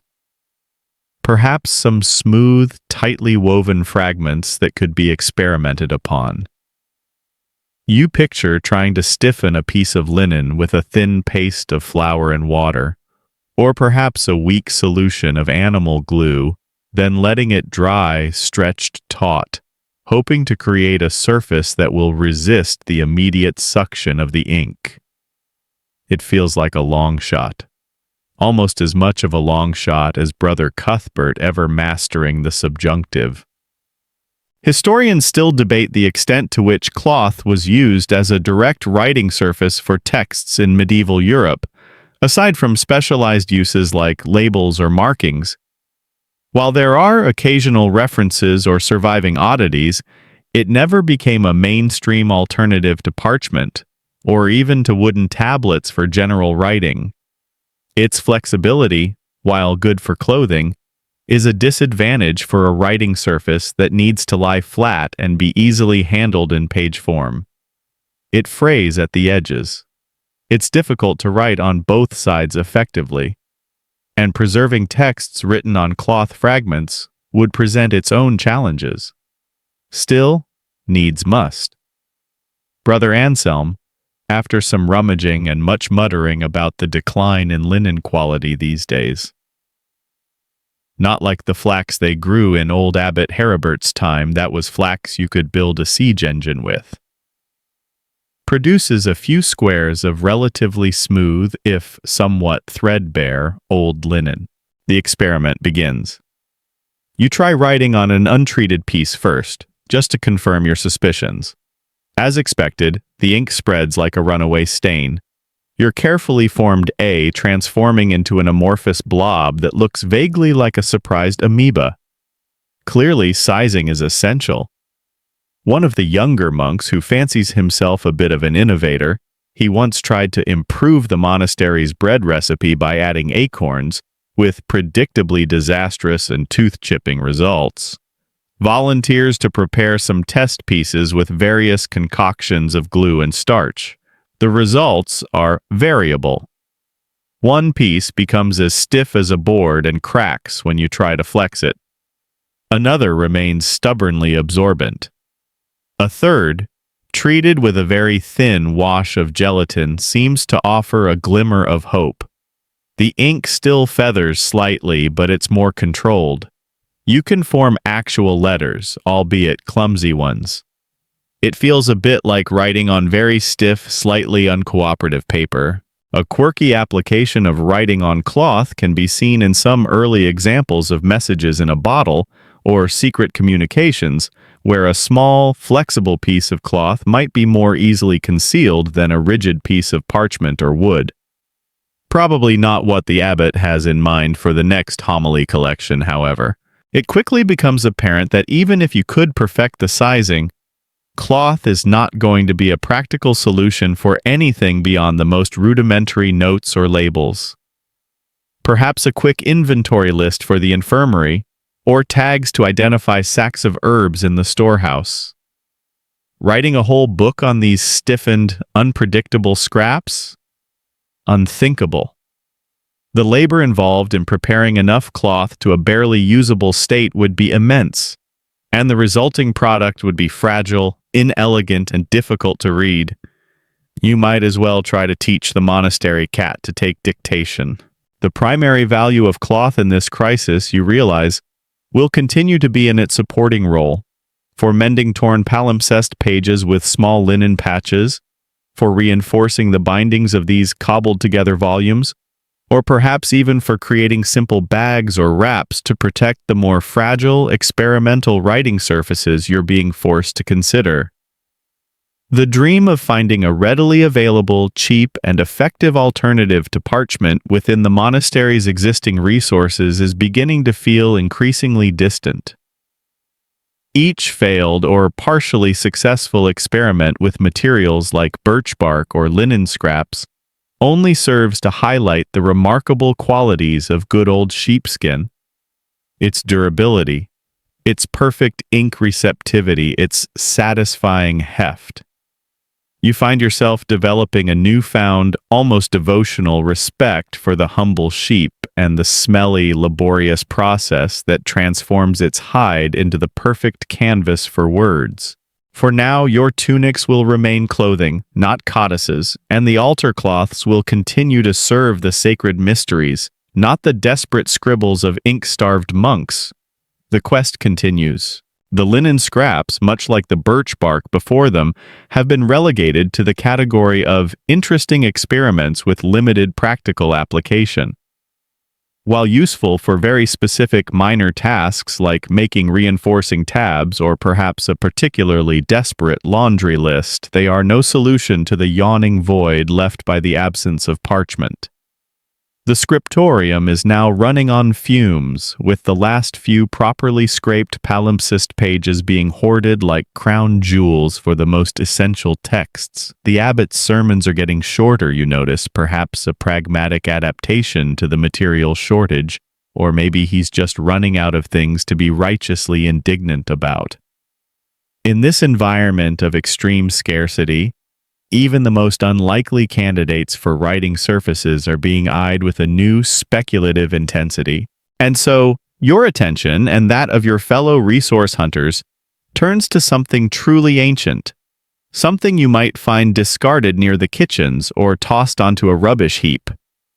Broken pieces of pottery or ostraca. Ostraca, the plural of ostrakon from the Greek word for a potsherd, have a surprisingly long and storied history as an impromptu writing material, especially in ancient Greece and Egypt. Think of those Athenian democracy votes, where citizens would scratch the name of a person they wished to banish onto a piece of broken pottery. Hence the term ostracism. These weren't carefully prepared, commercially sold writing tablets. They were, quite literally, the ancient equivalent of scribbling a note on a discarded cereal box. They were cheap, readily available. Pottery breaks, after all, a universal truth then as now. And surprisingly durable. Once inscribed, often by scratching with a sharp object or sometimes by using ink, the message on an ostrakon could last for thousands of years if buried in dry conditions. Archaeologists have unearthed vast quantities of ostraca from ancient sites, bearing everything from tax receipts and school lessons to private letters and literary fragments, offering an invaluable window into the daily lives of ordinary people. You look around the monastery. Pottery is certainly in use. Earthenware jugs for water and wine, storage jars for grain and oil, simple bowls and plates in the refectory. And where there is pottery, there are inevitably breakages. Brother Giles, who oversees the kitchens and whose temperament is as fiery as his ovens, is notoriously heavy-handed. There must be a pile of discarded shards somewhere behind the kitchen block, awaiting eventual use as hardcore for a new path or simply to be buried. Could these humble fragments of baked clay serve a purpose in your current textual emergency? You picture yourself, a scholar of Boethius and the Church Fathers, hunched over a jagged piece of a broken ale jug, attempting to scratch out a shopping list or a reminder to Brother Michael that he's on latrine cleaning duty next week. It feels like a significant downgrade from the creamy expanse of vellum. Even the cat might judge you for that one. The process would be straightforward if crude. Find a relatively flat piece of broken pottery, ideally with a light-colored surface to provide good contrast if you're using ink, or a smooth enough surface to take an incised line.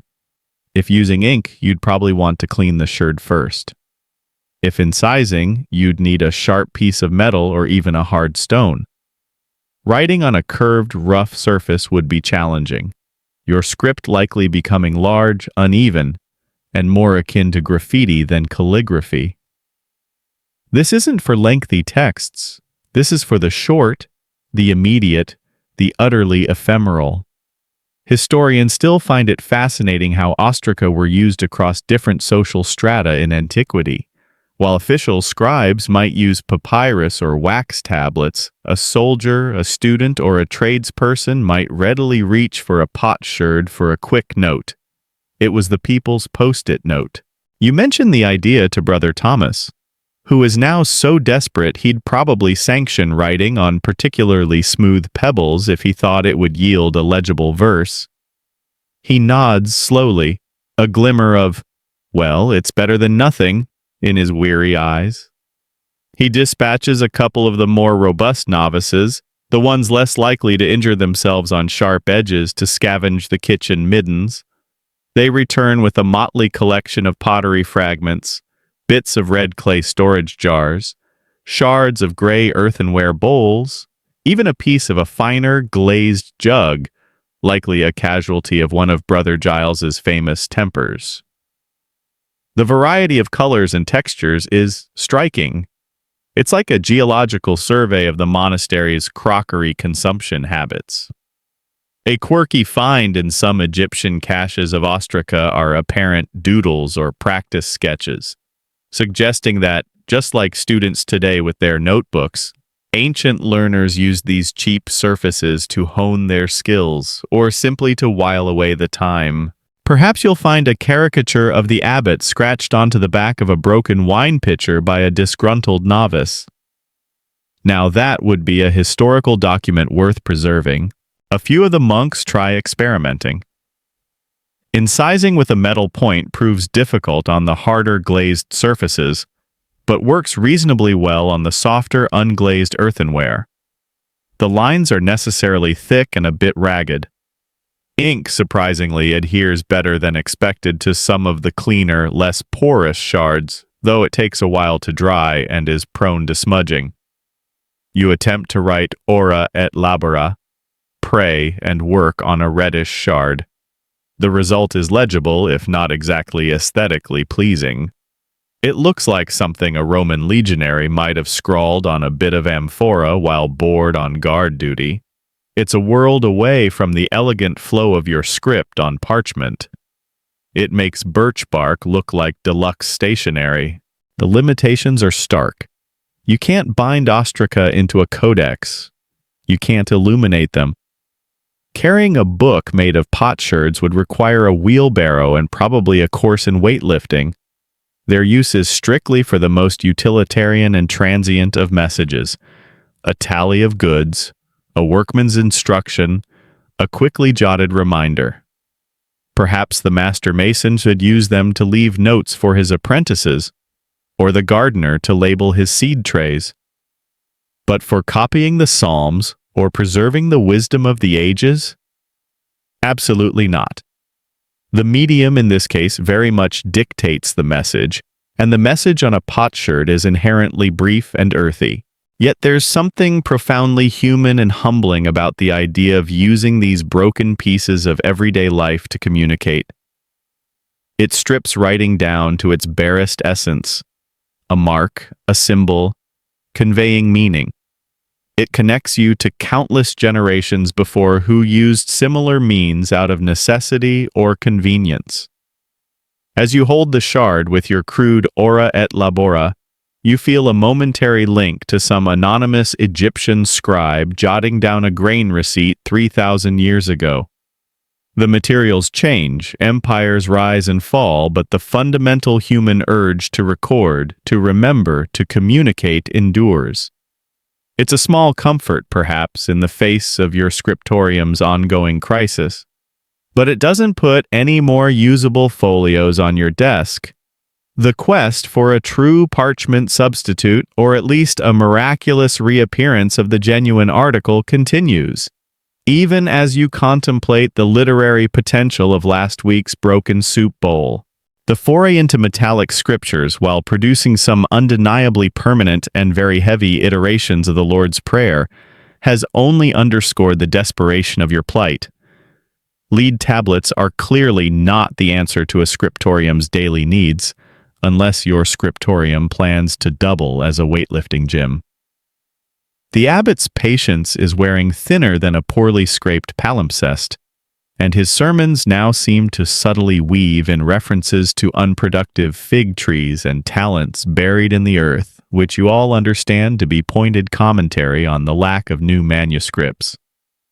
The usual avenues, pristine parchment, recycled palimpsests, even the slightly more exotic imported paper, still a distant dream, are closed.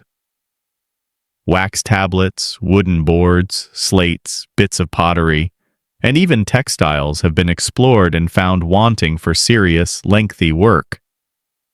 You are now truly scraping the bottom of the barrel, or perhaps more accurately, looking under rocks and rummaging through the leaf litter. The time has come to consider the truly desperate, almost absurd measures a scribe might resort to when all conventional options are exhausted. Your mind turns to the very simplest, most unprocessed natural materials. What if you had literally nothing else? What if you were a hermit in a cave, or a castaway on a deserted island, albeit a very literate castaway who still felt the urge to copy out Jerome? What would you use? The answer, perhaps, is leaves. Large, smooth, relatively sturdy leaves. You've seen children in the village use a sharp stick to scratch patterns onto broad plantain leaves or smooth dock leaves. The marks are faint, ephemeral, and the page wilts and crumbles within a day. But could this be adapted? There are historical and ethnographic accounts from various parts of the world of palm leaves or other suitably large and durable leaves being used as writing surfaces, often incised and then rubbed with soot or charcoal to make the writing visible. This was particularly common in South and Southeast Asia for centuries, with palm leaf manuscripts forming a major part of their literary tradition. These were prepared by drying and treating the leaves to make them more durable and flexible. However, the leaves available in your northern European climate oak, beech, sycamore are not the tough, fibrous palm leaves of the tropics. They are generally more delicate, more prone to tearing and rapid decay. You imagine trying to copy a psalm onto a sequence of oak leaves. Even if you could find ones large and smooth enough, and even if you would somehow press and dry them to prevent immediate disintegration, how would you write on them? Ink would likely just sit on the waxy surface or bleed messily. Incising might work for a very short message, but the leaf would probably tear. And binding them? You'd end up with a book of very fragile, very temporary confetti. Brother Michael, who has a morbid sense of humor, suggests you could write The Office for the Dead on fallen autumn leaves for thematic consistency. You shoot him a look that could curdle holy water. Now is not the time for liturgical wit.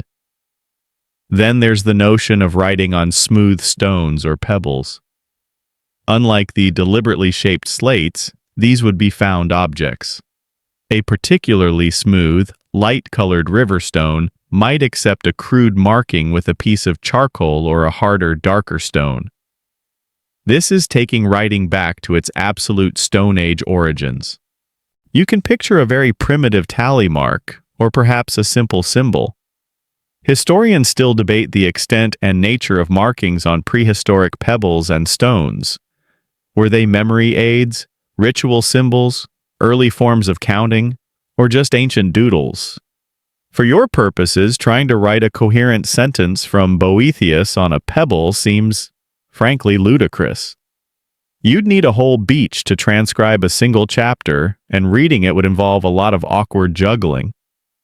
Plus, your elegant script would look like something a caveman scrawled after a particularly challenging mammoth hunt.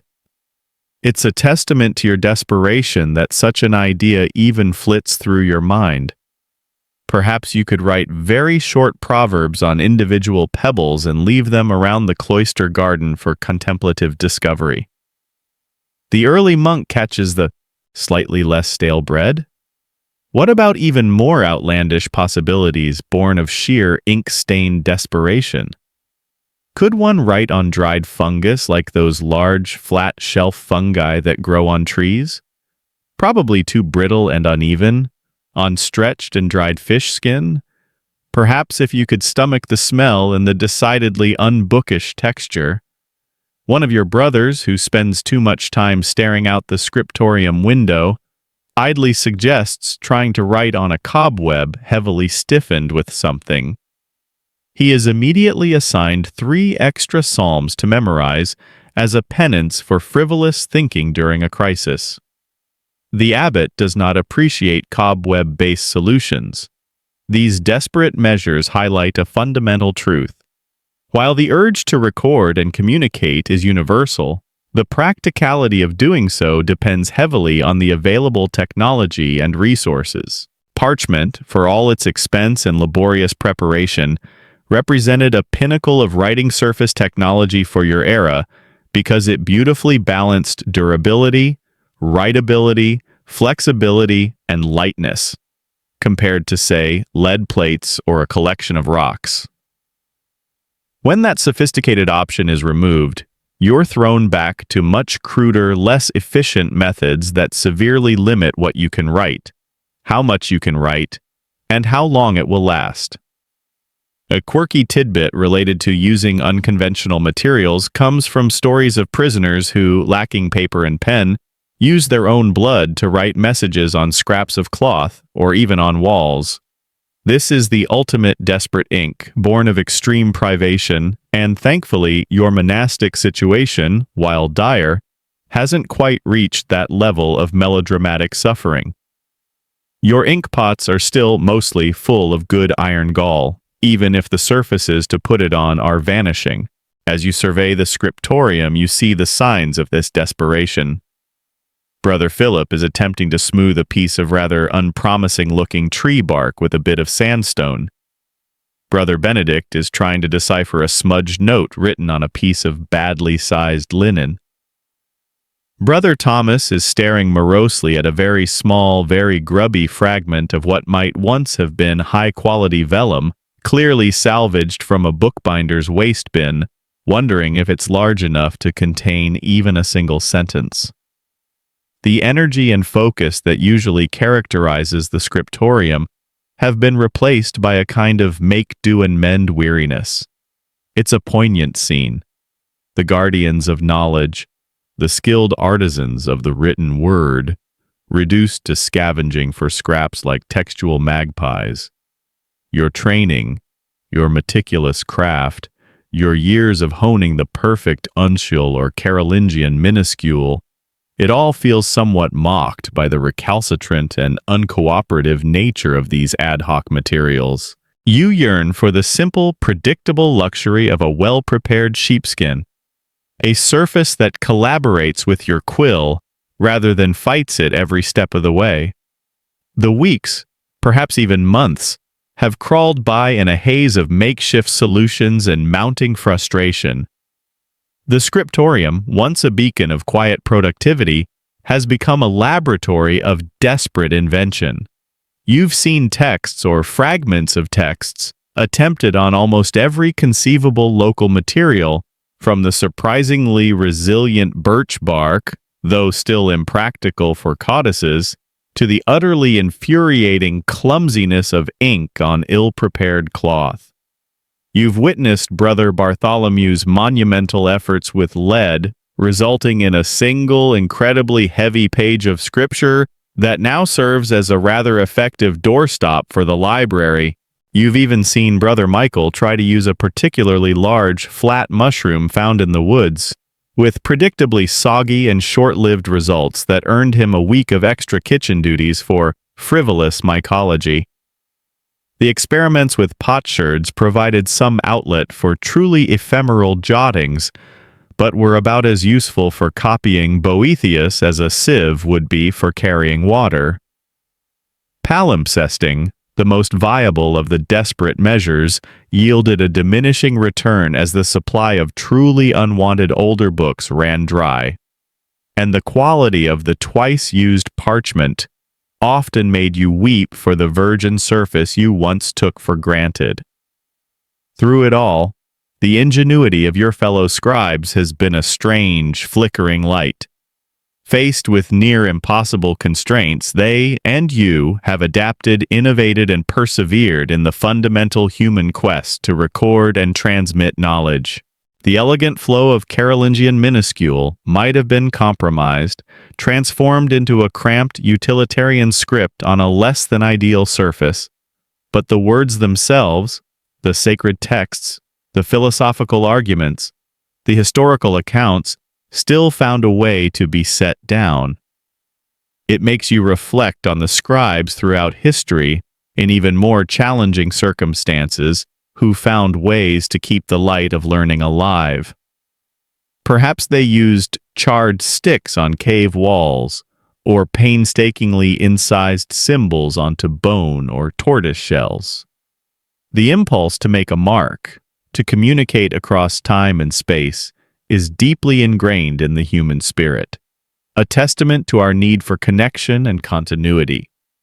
This parchment famine, in its own frustrating way, has connected you more deeply to that long, tenacious lineage of communicators.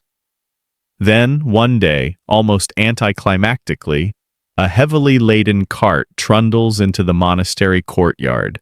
It's not the long-lost tanner with a miraculous flock of exceptionally well-skinned sheep. Instead, it's a merchant from a distant southern port, one who usually trades in wine and olives, but who, on this occasion, has brought a small experimental consignment of that newfangled material from Italy, true paper made from linen rags. He'd heard through the slow but persistent grapevine of medieval commerce of the parchment shortages plaguing the northern scriptoria, and decided to take a punt. Brother Thomas, skeptical but by now willing to try almost anything that doesn't involve fungi or melting the church roof, agrees to purchase a small quantity. The transition from parchment to paper in Europe was not a sudden event but a slow, centuries-long process, with both materials existing side by side for a long time, often chosen for different purposes based on cost, prestige, and durability requirements. What you are witnessing is a tiny early ripple in that vast historical tide. The paper is unlike anything you're used to. It's thinner than most parchment, more uniform in texture and remarkably white, though some sheets have a slightly fibrous, almost fluffy feel that you eye with suspicion. It lacks the satisfying heft of vellum, the subtle animal scent. It feels manufactured. The first experiments are tentative. Quills catch slightly on the fibers. Ink takes a moment longer to dry and can bleed if applied too heavily. Historians still argue whether early European paper required specific ink formulations or modifications to scribal techniques compared to parchment. You find you need a lighter touch, a quicker stroke, but it takes the ink, legibly, and it's relatively cheap, at least compared to what good parchment would cost if you could even find any. The abbot, presented with a neatly written sample of the rule of Saint Benedict on this new cloth parchment, grunts non-committally, which for him is practically a standing ovation. He's mostly just relieved that his scribes might finally produce something more substantial than a list of grievances on a broken pot. The arrival of paper doesn't mean an immediate end to your woes. The consignment is small, the supply uncertain, and parchment, when available, will likely remain the material of choice for truly important high-status manuscripts for a long time to come due to its proven durability and prestige. But it's a chink of light. It's a possibility. It signals the slow, inexorable shift towards a world where written knowledge might one day become more abundant, more accessible. Your immediate future in the scriptorium will likely involve a careful dance between using what little parchment can be scraped or sourced and cautiously integrating this new paper for less critical texts, drafts, or internal records. The age of desperate improvisation with leaves and stones might, thankfully, be drawing to a close. You find yourself looking at your nearly completed Boethius, its final words soon to be inscribed on that last precious folio of sheepskin, with a new appreciation. It feels like a bridge between an old world of finite animal-based resources and a new one of new materials and new possibilities. Your fingers, though still stained with ink and stiff from the lingering chill of the scriptorium, feel a little less burdened. The legacy of words will continue, written on whatever surface ingenuity and necessity can provide. And as you finally, carefully, inscribe the last Amen on your Boethius, a profound sense of weariness and quiet satisfaction washes over you. This particular journey through the trials of scarcity is complete. The whispers of the past, once threatened by the silence of blank pages, have found their voice once more, ready for the future, whatever it may be written upon. The world of the medieval scribe, with its patient craft and its profound connection to the materials of knowledge, begins to recede now, like a shoreline viewed from a slowly departing boat. The cool, damp air of the scriptorium, heavy with the scent of old ink, beeswax, and the faint, ghostly aroma of countless animal skins, grows more distant. The rhythmic scratching of quill on parchment, or stylus on wax, or even metal on lead, fades into the quiet hum that now surrounds you in your own comfortable space, in your own time. The anxieties of Brother Thomas over dwindling supplies, the abbot's impatient sighs, the collective ingenuity of monks trying to write on bark or pottery. These become gentle echoes, reminders of a time when the transmission of a single word was a labor of immense dedication and resourcefulness. You can let go of the tension in your own shoulders now, the slight furrow in your brow that may have appeared as you navigated this world of scarcity alongside your 12th century counterpart. The challenges faced by those distant scribes were very real, their solutions often born of acute desperation. Yet through it all, the enduring human need to record, to share, to preserve thoughts and stories shone through. Allow your mind to drift away from those stone walls, from the flickering candlelight and the hard wooden benches. Feel the relative warmth and softness of your own bed, the gentle weight of your blanket. The sounds of that distant past are now just whispers, mingling with the soft background hum you've created for yourself, a calming sound that signals it's time for rest. The journey is over. The story has been told. Sweet dreams,